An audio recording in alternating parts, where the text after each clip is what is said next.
Does heat tape actually work? Let's find out.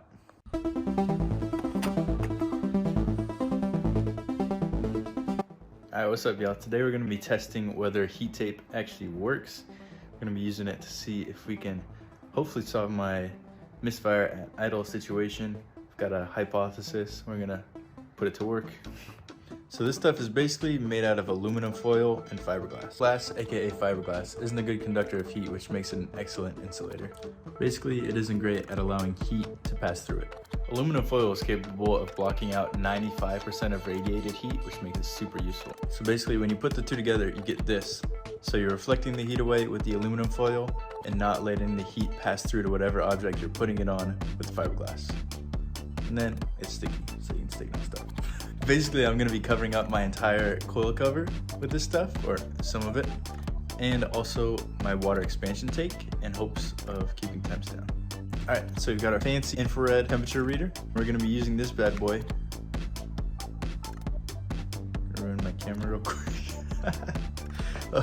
So we're gonna be using this bad boy to do our testing. So basically we're gonna do a control. So we're gonna measure the engine temperature right now, basically ambient temperature. We're gonna do our test without the heat wrap, and then we're gonna do the exact same route. Then we're gonna take readings from our two test spots, and we're gonna wait till the engine cools all the way back to ambient temp.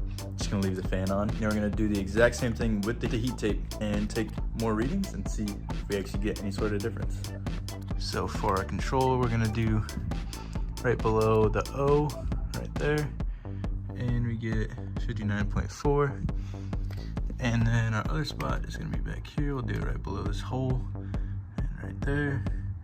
And we've got 60.1. All right, what's up, y'all? We're gonna be doing the exact same loop, no fans. We're gonna be doing 2 pulls, then we're going back home. And we're gonna do the same thing with tape and without. Here we go.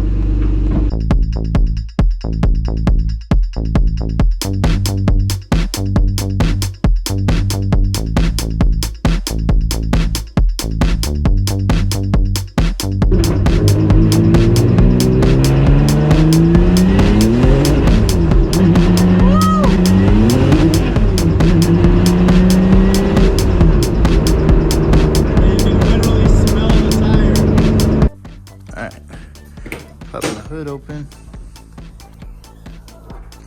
See what we got. It's pretty hot. If I left my hand there, I would have burnt it. Alright, so we've got right below the O, we have 369. And then over here we have got 94. So hopefully we can see a big difference right here, because that is pretty hot. Now I'm gonna go ahead and leave the fan on to let the engine cool back down to our control temp, and we're gonna throw the heat tape on the coil cover and run it back. Also, we've gone down about 50 degrees on the coil pack cover just while I've been standing here. So I'm assuming when we're actually getting pulls, that thing gets super hot. So I was literally spraying degreaser onto the coil pack cover, and it was like steaming off of there. So some heat reduction would probably be a good idea. Shouldn't be too hard, just tape right. Final last word. It's like duct tape, bro. I could've just bought some duct tape.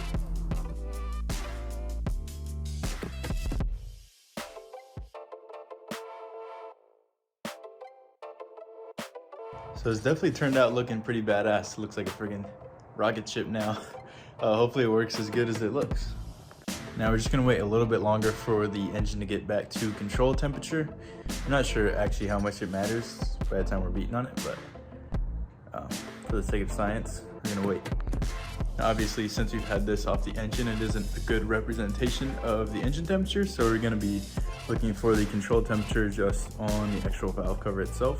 It's at like 95 right now. We're gonna wait for it to get back down to 60.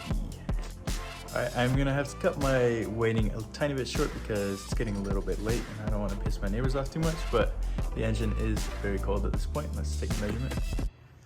Alright, so measure like right here. We've got 85. Now, to be fair, this is closer to the engine than the actual coil cover is, but for the sake of science, that is a little bit unscientific. But trust, engine is cold. I can keep my hand on everything turbo related, so engine is nice and cold, so we'll go do another test and see if it makes any difference.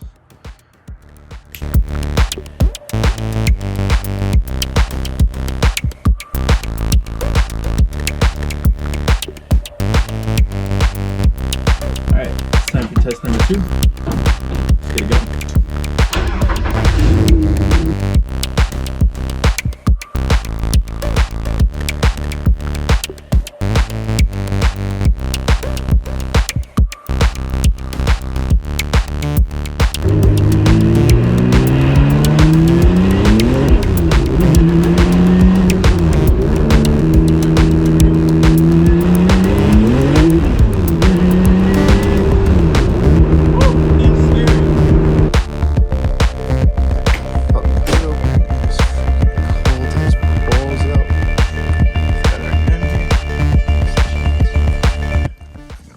Here under the O, we've got 325. Oh, actually, I think I was measuring a little bit wrong. We've got 270, 250, 230. Seems to be in like the 280 range. We've got back here, right under this hole, near the top, and we've got 90 degrees. So it seems as though we've dropped temps by like 70 degrees, which is good, but not exactly super impressive, but it can't hurt. Overall, do I think it's worth the money? It's relatively inexpensive. I think I paid like 15 bucks for that. So yes, I think it's worth the money. It's worth your time. Maybe not. If I were to do this experiment again, I would probably measure the actual temperature of the coil packs inside underneath. That way we can actually measure if the heat is soaking through instead of just measuring the actual tape itself. But yeah, hope you guys enjoyed. Catch you next time. Especially, I'm gonna be coming